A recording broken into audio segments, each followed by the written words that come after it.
Hello, everyone. John here. Welcome back to the review realm. We are here once again with another album review here in January. If you're new to the channel and you're checking us out for the first time, please hit the like button on that video and also subscribe to the channel.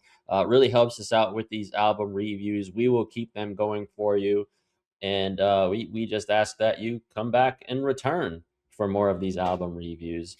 So before we begin, I will always introduce my co-host in these album reviews, the SLB, Sam. Hey guys, DSLB here. Looking forward to this review. I'm not going to lie, after everything that has come out this weekend, this is one that I'm looking forward to the most. Yeah, I'm curious to see what your thoughts on it because I think this is your first introduction to this band that we're about to be talking about here. Yeah, Yes. so you stumbled upon this video because we are about to talk about the Japanese metalcore band known as Crystal Lake and their new album, their sixth studio album, The Weight of Sound. So right off the bat, Sam, I know this was your first introduction to Crystal Lake. What did you think? Well, I guess that'll segue into the singles. So I threw them on at the gym. One day we were talking about getting the review realm back. I'm like, let me get all the singles for all the albums I need to listen to. So again, going through Megadeth, going through Poppy, just enjoying them. And then Blood God hit. And I didn't realize how high my headphones were at the gym. So I jumped. Man, this was a lot of fun. This I know they're a metalcore band. They have a little bit of that gent thing going on. They say prog metal. I guess it doesn't matter. I thought this was fun off the bat. It was heavy. It felt fresh. You can argue with me if you think this just sounds like everything else, but I really enjoyed all the singles that had come out for this. Yeah, so with the singles, I think there was a couple with guest vocalists and then a couple without. You had Blue God, um, what was another one? Crossing Nails, Hmm. Never Sleep, and then the Hmm. title track itself, The Weight of Sound. I see why they named it The Weight of Sound, and um, it was very obvious to me why that was the title of the album. It's the most interesting song on the album. I was waiting. I was like listening to the album, and then finally, about halfway through with this title track, I said, "Where's the clean vocals?" And then they brought them in on that, and I said, "Oh, there they are." Hmm. Easily the most interesting song on the album. Blue God, yeah, I think the guest vocalist on that is Taylor Barber, who I had not heard of, but apparently he's from the band Left to Suffer. Hmm. I didn't know enough to know what he sounds like between John, the vocalist of Crystal Lake, enough, but I liked Blue God. Yeah, I was really, like I said, Blue God was just, it was heavy. It was, it's been a while since I've heard something that's just been very, very heavy, straight to the point, but really enjoyable. Yeah, because we're speaking to another one of the singles too that does that is Never Sleep with Mike Terry. And I will just say this right off. I love Mike Terry. What he did with Bury Your Dead and he's killing it right now. What he continues to do with both Volumes and Fire from the Gods. He just became their Hmm. new vocalist. I can't say enough good things about this man. It's great to see him still doing his thing. I thought this was one of the best songs off the album too.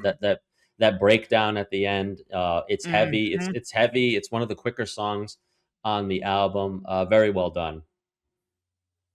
Oh, I would agree. This is the one with the nasty one at the end. The Yeah, yeah, really good. Just yeah. I don't have a lot of bad things to say about this album, honestly. I will say, well, we'll get there. Yeah, yeah. But so Crossing Nails, another one of the singles I really liked when that one sped up Hmm. about halfway through. Yeah, I thought the singles for this were pretty solid. Again, four singles, that's a lot. I mean, it sounds like a lot, but I think that's the new standard for what bands do these days. I feel like it's going up because I feel like there was a point in time in the 2010s where they would release maybe two songs, three, like if you were pushing it. But four, I mean, four is good. It's like depending on what band it is, that could be like a third of the album. I think that's a good taste of what you're getting. Right, and I wasn't expecting the amount of guest vocalists on this. There's 5 songs with guest vocalists Hmm. on here, and one of them being the beginning of the album where it wastes no time is Everblack with Diamond Simonik. I hope I'm not pronouncing his name incorrectly. I apologize, but the vocalist from a band I've never heard of, Signs of the Swarm. Yeah, this was a good way to kick the album off. I'm kind of with you. I've heard of three of these vocalists, or three of these bands at least. You'll be surprised to know one of them. I have some thoughts about. And once we get there, King Down, the song, the shortest song on the album. I thought that was pretty solid too. And another one of the with the guest vocalists was the Undertow with Carl Skubak. Again, I like. I hope I don't butcher these and these pronunciations. A vocalist from Misery Signals. So these two songs for me, one of my favorite albums from last year was the self-titled Rivers of Nile album. And for some reason, King Down had like a Rivers of Nile, like one of their slower. If I'm not mistaken, this is the one where it also kind of had the cleaner vocal. I don't want to say they were clean, but um, they weren't screaming Mhm. completely. And then the Undertow ends with, I believe, is that a saxophone? It sounds like a horn, but I Oh, cannot really? find it on the personal. I didn't pick up on that, really. It sounded like it. Go back and listen. And Okay, maybe it was just, who knows, a keyboard. But interesting. And then lastly, though, this is a very familiar guest vocalist to us with Dystopia featuring Jesse Leach. And we know Jesse Leach needs no introduction. I'm about to get a tattoo of his band tomorrow as we record this. So so literally it's but however, I was a little underwhelmed by this one. yes, this one I was expecting a little more. I feel like it's very fast paced in the first half of the song, and then when you feel like it's dying down, you realize you're only halfway through, and then it's the slower part with Jesse. Um, I was expecting a little more. I was thinking maybe you'd get a little more of a kill switch feel here, and I don't know if that hit the way it should have. I think what brought him in on this track, and I could be wrong, but this is just what I picked up from it, was the subject matter of the song sounds like something that Jesse would sing about. And I feel like that's what brought him in to do this. Otherwise, yeah, it felt like there wasn't it felt like there wasn't a lot there. And I thought the other songs with guest vocalists stood out more prominently than this one. Especially with his tenure. Yeah, it was surprising. That was the one, I was looking forward to the most, and I wouldn't even Mhm. put it as one of the stronger songs on the album. Yeah, because it might be. I'm gonna get shot for this. It might be one of the weaker songs, if not the weakest song on the album, because everything to follow I thought was solid, especially the ending, Coma Wave. Yeah, Coma Wave, I have some thoughts on that. I liked that also felt very, very different.